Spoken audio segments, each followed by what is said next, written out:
Urea की कितने ही थैले डाल दे, ये धरती मां हमें कुछ नहीं देगी।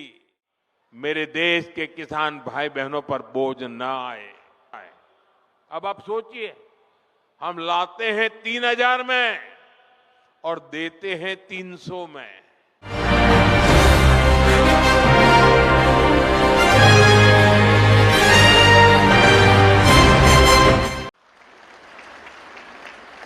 और भाइयों बहनों, मैं आपको एक और बात बताना चाहता हूं। आपके हितों को लेकर हमारी सरकार बहुत ज्यादा संवेदनशील है। जो यूरिया हमें महंगे दामों पर विदेशों से मंगाना पड़ता है, हम उसकी भी चोट अपने किसानों पर नहीं पड़ने देते।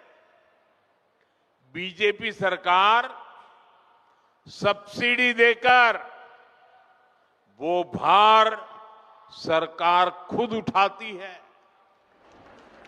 भारत के किसानों को सिर्फ 300 रुपए में यूरिया की बोरी मिलती है।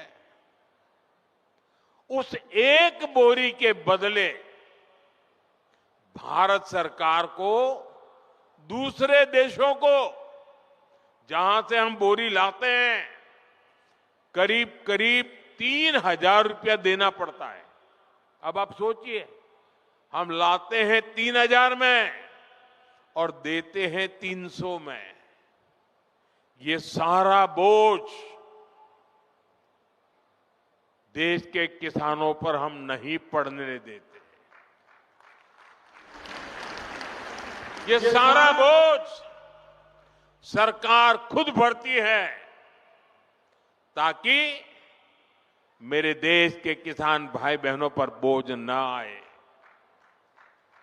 लेकिन मैं किसान भाई बहनों को भी कहूंगा कि आपको भी मेरी मदद करनी होगी।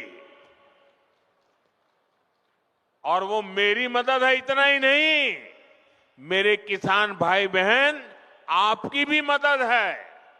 और वो है ये धरती माता को बचाना।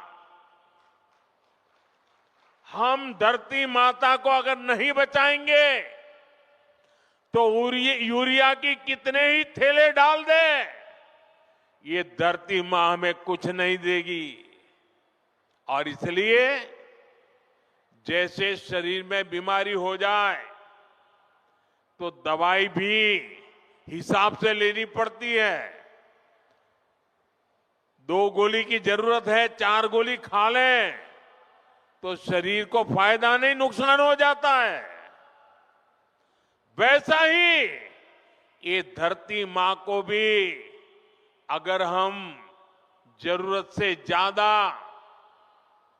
पड़ोस वाला ज्यादा बोरी डालता है इसलिए मैं भी बोरी डाल दूं, इस प्रकार से अगर करते रहेंगे तो ये धरती मां हमसे रूठ जाएगी। यूरिया खिला खिला करके हमें धरती माता को मारने का कोई हक नहीं है। ये हमारी मां है, हमें उस मां को भी बचाना है। खबरों को जानने के लिए हमारे चैनल नजफगढ़ मेट्रो न्यूज को सब्सक्राइब कर लें।